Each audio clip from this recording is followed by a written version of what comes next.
Bienvenido al Cuadro y este es su episodio número 9. Estoy bien agradecido a la producción que hicieron unos cambios aquí, me dieron un escritorio, un globo terráqueo y más accesorios para poderle llevar la información a todos ustedes. De igual manera agradecido por todo el apoyo que nos han dado en los pasados episodios.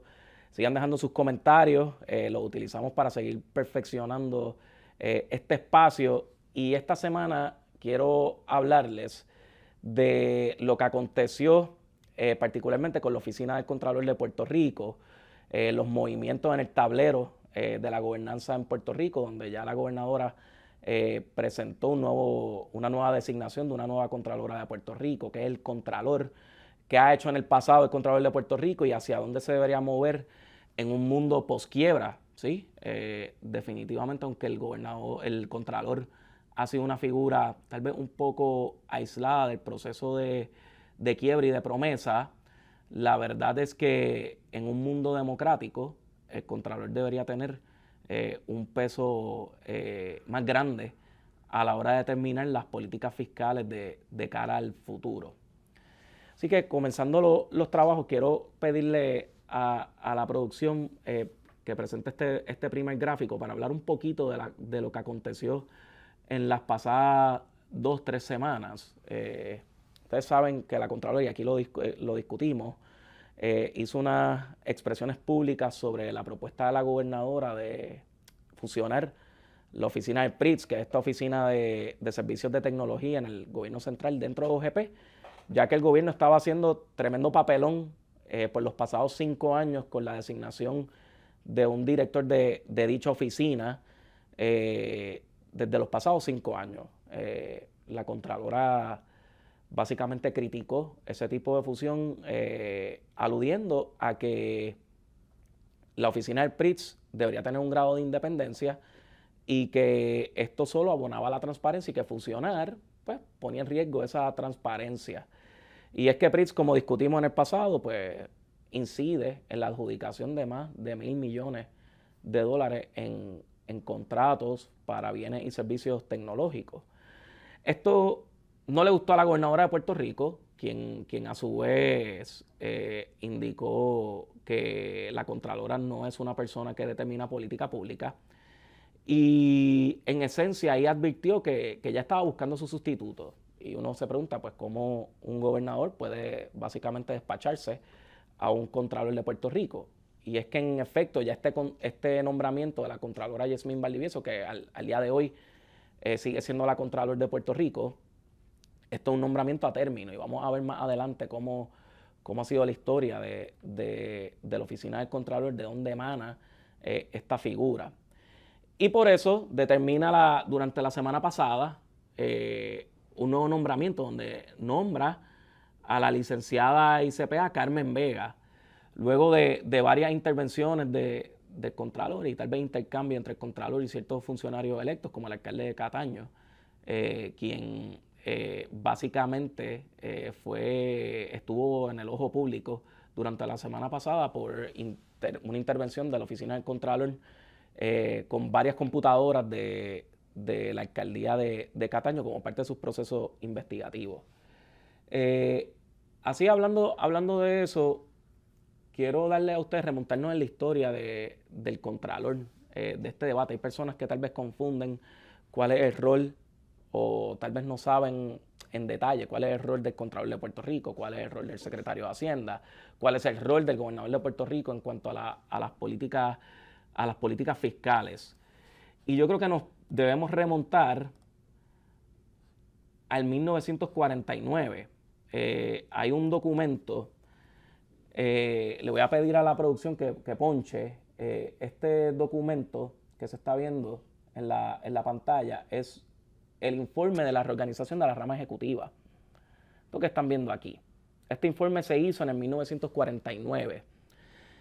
Realmente es un tesoro y nos pone a pensar lo profundo que podían ser los líderes políticos de Puerto Rico que pensaban a profundidad las políticas públicas, no disparando de la baqueta como vimos a la gobernadora de Puerto Rico con la fusión de PRITS dentro de OGP, sin mostrar ningún estudio, sin mostrar planteamientos esbozados de una manera razonable, simplemente trató de apelar al sentido común, pero ni el sentido común podía de alguna manera u otra científicamente refrendar los planteamientos que la gobernadora estaba trayendo con la fusión de PRITS dentro de OGP. Entonces uno mira este tipo de informe que se esbozó en el 1949 y ciertamente nos pone a reflexionar lo mucho que ha cambiado el análisis de administración pública en Puerto Rico.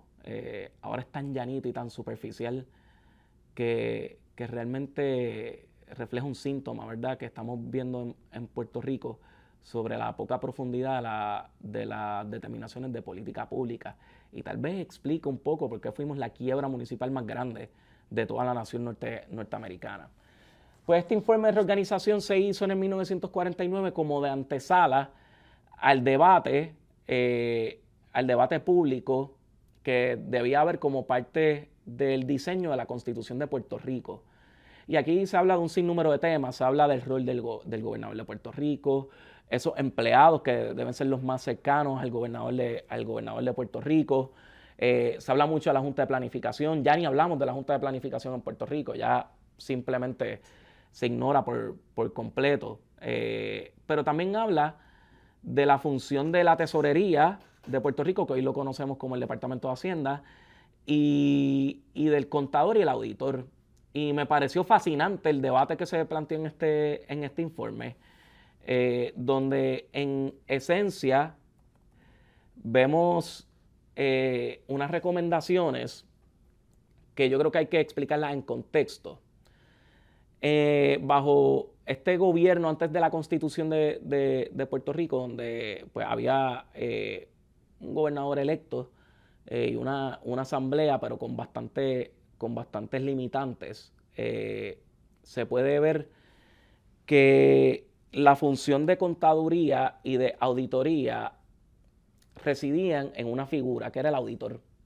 Este auditor parecería, por el informe de reorganización, que era una persona muy competente y que la oficina estaba bastante adelantada en comparación con otras jurisdicciones y otros estados de la nación norteamericana.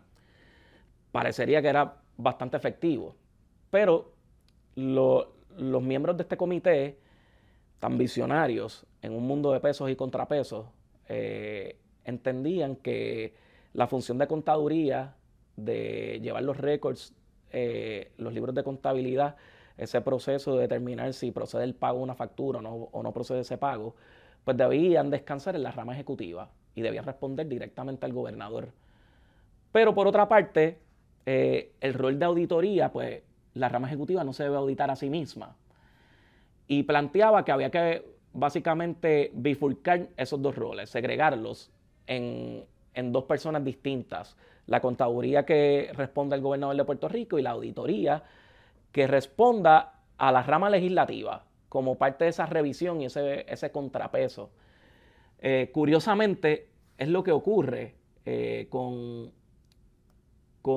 estas recomendaciones, a pesar de que la comisión entendía que el auditor estaba manejando la cosa de una manera muy efectiva, se separa para propósitos de la Constitución en 1952 lo que es la función de auditar con la función de llevar la contabilidad y las políticas fiscales del gobierno. Y de ahí ustedes ven en la Constitución de Puerto Rico que se crea el Departamento de Hacienda y la Oficina del Contralor, o el Contralor de Puerto Rico. Dos roles que son las dos alas de un mismo pájaro. El Departamento de Hacienda pues viene obligado a velar, custodiar los fondos públicos como parte de la rama ejecutiva, debe recaudar los impuestos, pues, la silla más bonita de todo el gobierno de Puerto Rico y el mejor trabajo del mundo, definitivamente. Incide en la vida de tantas personas, debe responder directamente al gobernador de Puerto Rico, no debe ser un nombramiento a término porque debe responder a esas políticas públicas del gobernador. Pero por otra parte, esa revisión, ese contrapeso debe ser el Contralor de Puerto Rico. El Contralor de Puerto Rico básicamente audita la función del Estado, que que ciertamente tiene un rol bien importante para la democracia. ¿Y por qué digo esto? Porque es la conciencia del pueblo de Puerto Rico. Yo no veo necesariamente el rol del Contralor exclusivamente para identificar la corrupción, porque en Puerto Rico también tendemos a adjudicarle totalmente responsabilidad a la corrupción de todos nuestros males.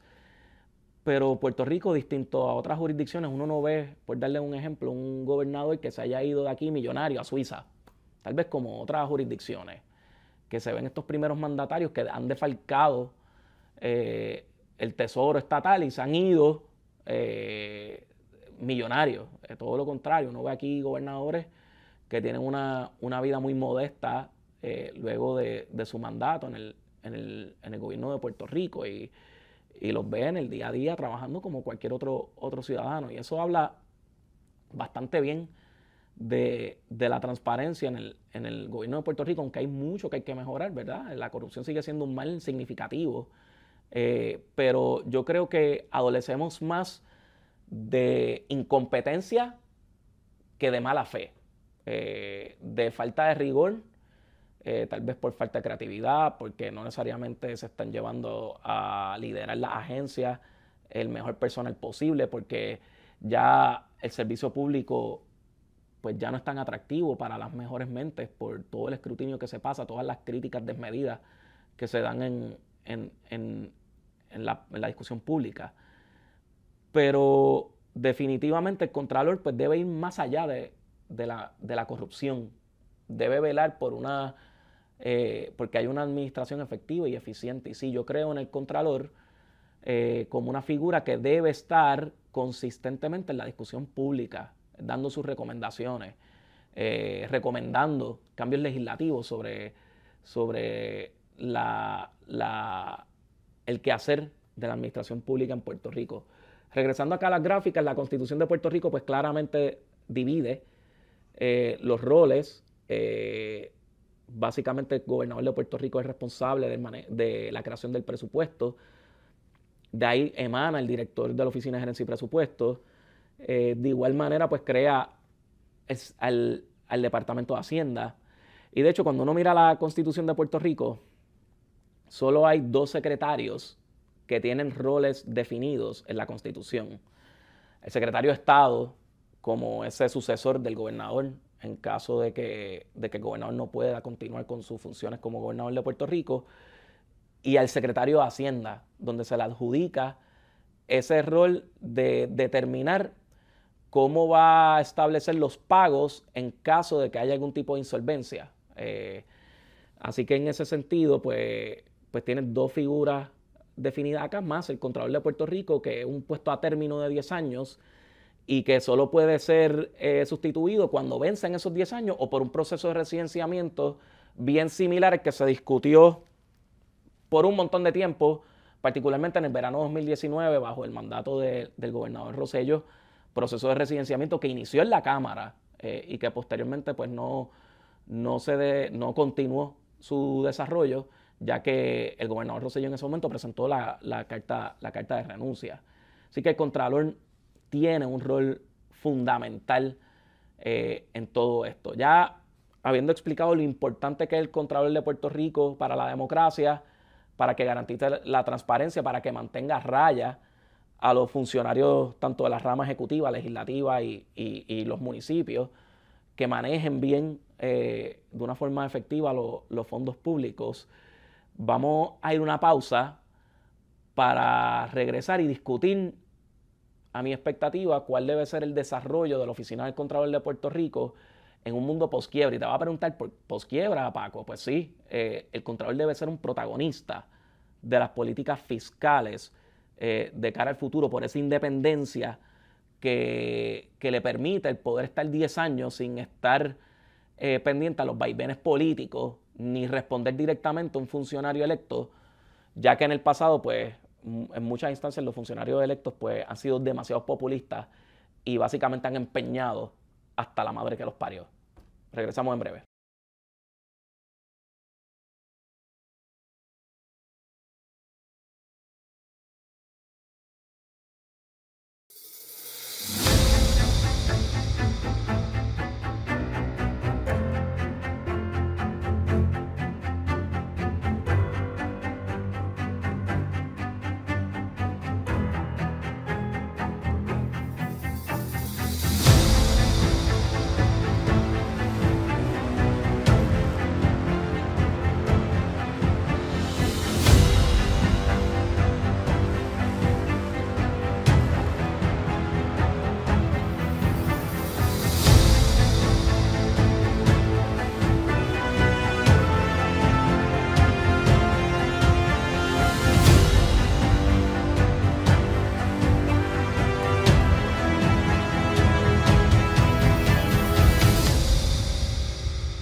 Bienvenido a este segundo segmento del 9º episodio de Cuadre.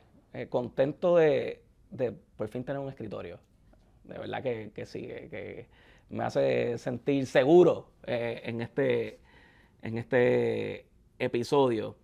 Sabes que hablamos de la Oficina del Contralor, lo importante que es para la transparencia, lo importante que lo es para la democracia tener un funcionario que no responda al vaivén político, que esté definido por un término, que esté categóricamente esbozado cuáles son las razones por las cuales un contralor puede ser despedido de sus funciones a través del proceso de residenciamiento, que es exactamente el mismo proceso de residenciamiento por el cual se pueden despachar a un gobernador. Así que estamos hablando de temas serios. Lo que nos debemos plantear ahora es, ok, tenemos esta figura que es sumamente importante. ¿Y por qué quebramos?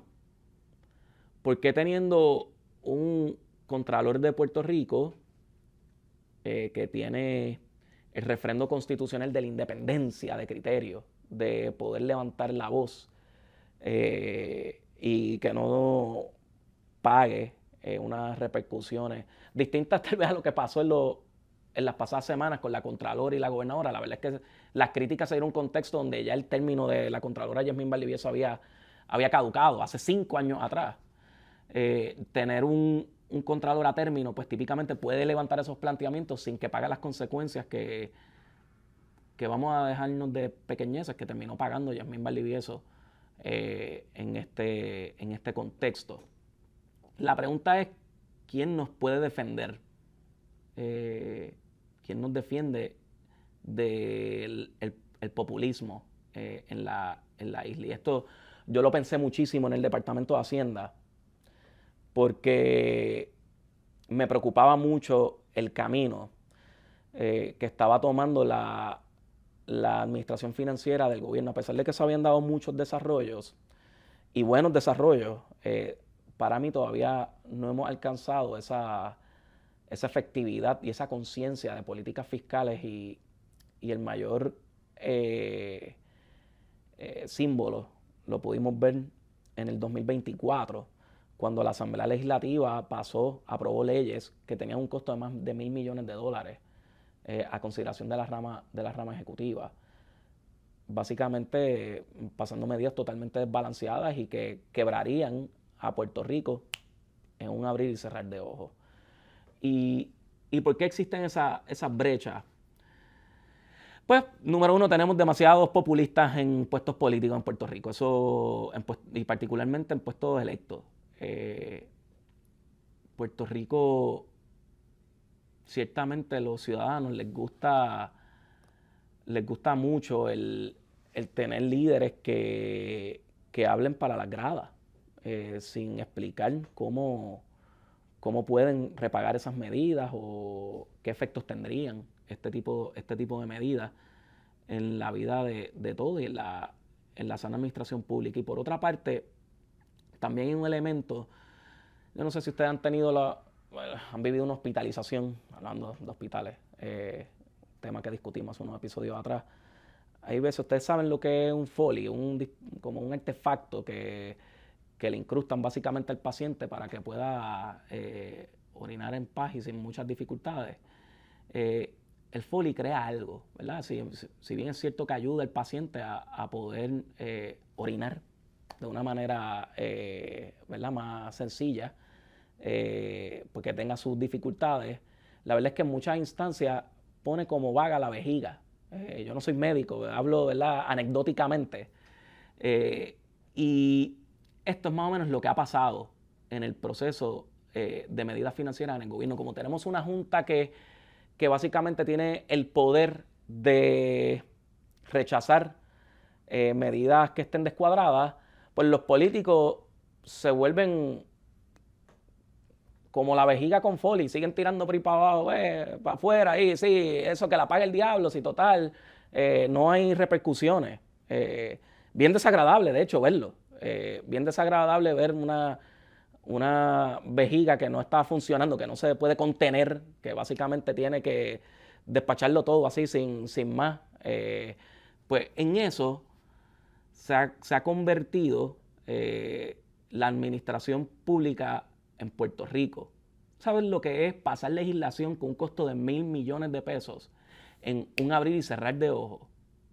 Pues ¿quién nos va a defender después que se vaya a la Junta? Y yo no creo en la Junta. Yo pienso que han hecho un trabajo mediocre en cuanto a los aspectos de administración pública, que fueron muy tímidos, que cayeron en este vaivén político. De igual manera, la verdad es que es asombroso ver cómo la Junta fue mutando a lo que fue, que ya ni miembros hay, solo hay uno en el proceso. Que de hecho, entiendo que un solo miembro no puede ejercer la facultad de la Junta de vetar medidas. Así que hoy la vejiga puede, mira, soltar por ahí para abajo y no hay quien lo aguante. Es lamentable. Y estando en el Departamento de Hacienda, yo pensaba, ¿y quién nos puede defender? Porque uno puede enviarle las recomendaciones que sean a la rama legislativa y a la rama ejecutiva. Pero sigue existiendo esa brecha de una asesoría fragmentada, de un riesgo de decir que están balanceados cuando no están balanceados. Ustedes no saben cuántas veces yo escuché fantasías en el proceso legislativo y se traía la atención. Obviamente, cuando uno es secretario de Hacienda, pues no, uno tiene un deber de asesorar de una manera muy profesional al gobernador de Puerto Rico y a la Asamblea Legislativa y debe seguir una política pública. Pero al final del día, estos son determinaciones de los cuerpos electos, de los funcionarios electos. Esos son los que mandan. No mandan los secretarios, no mandan los directores, manda el funcionario electo, los electos por el pueblo de Puerto Rico en su rol de legislador, en su rol de gobernador, en su rol de alcalde para la administración de los municipios. Y en el nuevo mundo post-promesa hay que ver de dónde venimos y hacia dónde vamos. Hacienda y el Contralor. El Departamento de Hacienda debe recibir, debe custodiar y debe desembolsar los fondos públicos conforme a las políticas establecidas en el proceso legislativo. Eso sin duda alguna. Y debe asesorar al gobernador de Puerto Rico. Pero el Contralor debe ser un contrapeso que vaya más allá de los informes, que son importantísimos. Los informes del Contralor son importantísimos. Tampoco son infalibles. Yo he visto informes del Contralor donde, a mi juicio, pues yo veo las cosas distintas, pero yo no soy el Contralor. El Contralor es la Contralora ahora mismo y es Yasmín Valdivieso. Y ese es el criterio que cuenta para plasmar por escrito esos informes. Pero pienso que el Contralor debe ser una figura esencial de cara al futuro. Y entonces, en vez de estar discutiendo, por dar un ejemplo, qué es lo frustrante de la administración pública de hoy y lo que básicamente está ocupando la discusión pública, por darle un ejemplo, la designación de la persona que va a dirigir la Oficina de Defensoría de los Pacientes. De verdad, eso es lo que debería ocupar la discusión pública cuando tenemos tantos cambios estructurales que debemos hacer. Para empezar, esa oficina debe estar abierta. ¿Cuáles han sido los hallazgos, cuáles han sido los desarrollos de esa oficina reciente? Que no sea acordarnos que tenemos un gobierno que se le está haciendo muy difícil poder hacer designaciones para dirigir distintas instrumentalidades de la rama ejecutiva. Sirve de ese recordatorio de que servirle al pueblo de Puerto Rico ya no necesariamente es una prioridad de las mentes más brillantes en la isla, porque se ha tergiversado tanto y se ha criminalizado tanto el servicio público que ya no es atractivo para las personas que quieran de alguna manera servirle a la ciudadanía. O este asunto de la Oficina Independiente de los Derechos del Consumidor y el Departamento de Asuntos del Consumidor en esta demanda entre ellos dos, siendo miembros de la rama ejecutiva, tirándose uno a otro en el proceso de la demanda contra Luma. Realmente esto debe ser lo que debe estar ocupando la discusión pública, o deben ser estos cambios estructurales para evitar quebrar nuevamente. Porque vamos camino, si nos dejamos llevar por los miembros de los cuerpos políticos, porque esto no es culpa del Capitolio ni culpa de la fortaleza. Esto es responsabilidad de quienes dirigen esas ramas de gobierno. Y siempre vi como al Contralor de Puerto Rico, en ese rol con independencia de criterio, como una persona que pueda absorber ciertas funciones de la Junta. Yo creo que el gobernador debe tener legitimación activa para acudir al tribunal no para los casos de corrupción, si puedo, porque para eso está el Departamento de Justicia y está el FEI y está el FBI, hay un sinnúmero de organismos que pueden atender y atajar la corrupción en su vertiente criminal para que las personas que hayan cometido delitos paguen por esos delitos. Pero también hay otro componente que va en igual detrimento de la sociedad, que es el populismo y el estar legislando cosas sin fuentes de repago y descuadradas y haciendo proyecciones tal vez absurdas en muchas instancias. Y creo en esa legitimación activa del Contralor, que el Contralor sirva de contrapeso de los cuerpos políticos, que pueda acudir al tribunal e impugnar la validez de leyes que no cumplen con el rigor de la Constitución, que establecen que los ingresos deben correr con los gastos. Punto. La Constitución lo dice, pero los funcionarios electos en muchas instancias se lo han pasado por donde no da el sol. Pues ¿quién puede reivindicar eso una vez la Junta no esté? Pues el Contralor a mí me parece una figura razonable que pueda presentar ante los tribunales de Puerto Rico casos para impedir que se implementen leyes que violan la Constitución y violan nuestros derechos como ciudadanos de tener un gobierno con un presupuesto balanceado. Esto definitivamente acarrea una reforma de la rama judicial. El Tribunal Supremo de Puerto Rico pudiese ver estos casos que llevaría el Contralor de medidas descuadradas para impugnar su constitucionalidad de una manera eficiente, tendrá el expertise, tendrán el acceso a asesores, a peritos, que puedan evaluar estas medidas, porque sí, estamos planteando que como a los políticos electos se les está yendo la mano en muchas instancias, pues tengamos un contrapeso que debe ser el Contralor de Puerto Rico en conjunto con los tribunales de Puerto Rico y evalúen ese funcionamiento. Y debemos regresar en 1949 y a la Constitución de Puerto Rico, donde el Contralor y el Departamento de Hacienda son los protagonistas de las políticas fiscales de Puerto Rico. Uno como el custodio y el que impulsa esas medidas a nivel de la rama ejecutiva, y otro que revisa la razonabilidad de esos planteamientos, de pesos y contrapesos. Y ese consejo ejecutivo dentro de la rama ejecutiva, que debe ser el secretario de Hacienda, obviamente el director de OGP, que es el representante del gobernador en cuanto a las políticas presupuestarias de la isla, debe asesorar al gobernador de Puerto Rico que se planteen los cambios estructurales, lo que tenga que ir para la legislación que la tenga, y que siempre esté el Contralor de Puerto Rico, no tan solo para auditar las transacciones post facto, casi como el Contralor se convirtió como en el Instituto de Ciencias Forenses. Vamos a hacer autopsias por ahí para abajo. Pero quisiéramos ver un Contralor un poco más activo con esa independencia de criterio. Eso es lo que a mí me haría sentir representado como ciudadano. Entonces, yo lo planteé en varias ocasiones a mis compañeros. Yo lo veo como una medida razonable para evitar quebrar nuevamente, porque una vez se vaya la Junta, que tenemos que pensar en un mundo post-Junta, también tenemos que crear ese ordenamiento para evitar regalarle nuevamente a las futuras generaciones un Puerto Rico quebrado. Ya vamos camino a vaciar la isla, lastimosamente, porque las políticas fiscales desmedidas y populistas lo único que exacerban es la emigración de nuestros hermanos y hermanas puertorriqueñas. En las pasadas décadas se ha visto desde el 2006 para acá la emigración tan marcada que ha distinguido a Puerto Rico en comparación con otros estados, teniendo un gobierno insaciable que ha aumentado el presupuesto. Ustedes saben que frustrante es ver cómo se ha trepado el gasto público a niveles nunca antes vistos y que el Contralor no diga ni esta boca es mía. ¿Pero por qué?